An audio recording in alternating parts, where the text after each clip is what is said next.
நீரின்றி அமையாது உலகு என்ற வள்ளுவனின் வாக்கு இன்று வெறும் தத்துவமல்ல, அது ஒரு புவிசார் அரசியல் எச்சரிக்கை. உலகில் கச்சா எண்ணெய் இல்லை என்றால் பொருளாதாரம் முடங்கும். ஆனால் நீர் இல்லை என்றால் மனித இனமே அழியும். மத்திய கிழக்கு நாடுகள் பலவும் எண்ணெயில் மிதந்தாலும் ஒரு சொட்டு நீருக்காக அண்டை நாடுகளிடம் கையேந்தும் நிலையில் இருப்பதுதான் இன்றைய கசப்பான உண்மை. மத்திய கிழக்கின் தற்போதைய பதற்றங்களுக்கு பின்னால் மறைந்திருக்கும் நீர் அரசியல் மிகவும் ஆபத்தானது. சமீபத்திய மோதல்களில் ஈரான் தனது எதிரி நாடுகளின் நீர் சுத்திகரிப்பு நிலையங்கள், மின் உற்பத்தி நிலையங்கள் மற்றும் நீர் விநியோக கட்டமைப்புகளை இலக்கு வைத்ததாக தகவல்கள் தெரிவிக்கின்றன. 2019ஆம் ஆண்டு CSIS வெளியிட்ட அறிக்கையின்படி ஈரானின் இத்தகைய உத்திகள் ஒரு நாட்டின் முதுகெலும்பை உடைக்கக்கூடியவை. ஈரான் போன்ற நாடுகள் மிக குறைந்த அளவிலான அணைகளையே கொண்டுள்ளன. ஏற்கனவே அங்கு நிலத்தடி நீர்மட்டம் அதலபாதாளத்திற்கு சென்றுவிட்டதாக பல ஆய்வுகள் எச்சரிக்கின்றன. எண்ணெய் வளத்தை வைத்து உலகையே அச்சுறுத்தினாலும் எண்ணெயை குடிக்க முடியாது என்ற யதார்த்தம் அந்த நாடுகளை தற்காப்பு நிலையில் பலவீனப்படுத்துகிறது.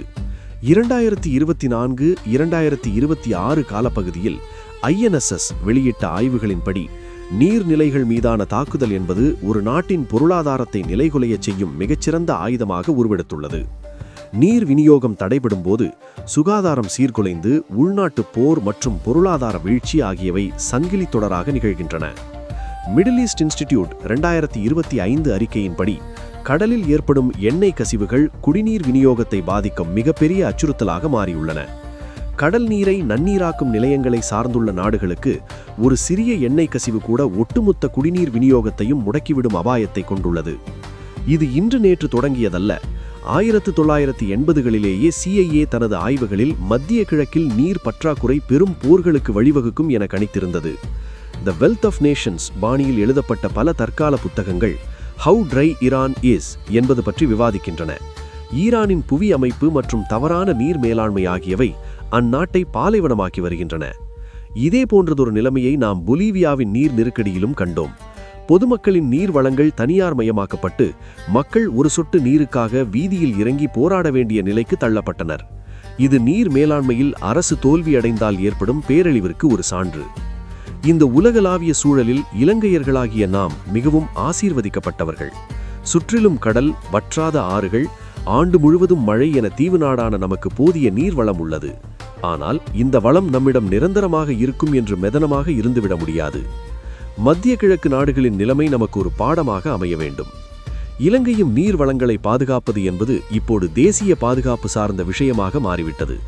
நமது ஆறுகளும் நீர்த்தேக்கங்களும் மாசுபடுவதை தடுப்பதோடு எதிர்கால போர்களில் நீர்நிலைகள் இலக்கு வைக்கப்படாமல் இருக்க பாதுகாப்பு அரண்களை உருவாக்க வேண்டும். நமது நீர்நிலைகளில் அந்நிய தலையீடுகளும் தேவையற்ற சுரண்டல்களையும் தடுப்பதற்கான சட்டங்கள் வலுப்படுத்தப்பட வேண்டும். குறிப்பாக கடல் நீரை நன்னீராக்கும் தொழில்நுட்பங்களை நாம் இப்போதே சோதனை அடிப்படையில் வளர்த்தெடுக்க வேண்டும். நிலத்தடி நீர்மட்டத்தை பாதுகாப்பதற்கான காடுகளை வளர்ப்பதும் நதிகளை இணைப்பதும் உடனடி தேவையாகும். இலங்கையின் ஒவ்வொரு குடிமகனும் நீரின் மதிப்பை உணர்ந்து செயல்பட வேண்டும். எங்களிடம் தாராளமாக நீர் இருக்கிறது என்ற எண்ணம் அழிவின் ஆரம்பம். நவீன தொழில்நுட்பங்களை பயன்படுத்தி சொட்டு நீர் பாசனம் போன்ற முறைகளை விவசாயத்தில் புகுத்த வேண்டும். இறுதியாக, நீர் என்பது ஒரு இயற்கை வளம் மட்டுமல்ல, அது ஒரு நாட்டின் இறையாண்மை. மத்திய கிழக்கு நாடுகள் தங்களிடம் உள்ள கருப்பு தங்கத்தை காப்பாற்ற போராடுவதை விட ஒரு குடம் நீருக்காக போராடும் காலம் வெகு தொலைவில் இல்லை. அந்த நிலைமை இலங்கைக்கு ஏற்படாமல் தடுப்பதே நமது தற்போதைய கடமை. சிந்திப்போம், செயல்படுவோம். என்று அன்புடன் AK.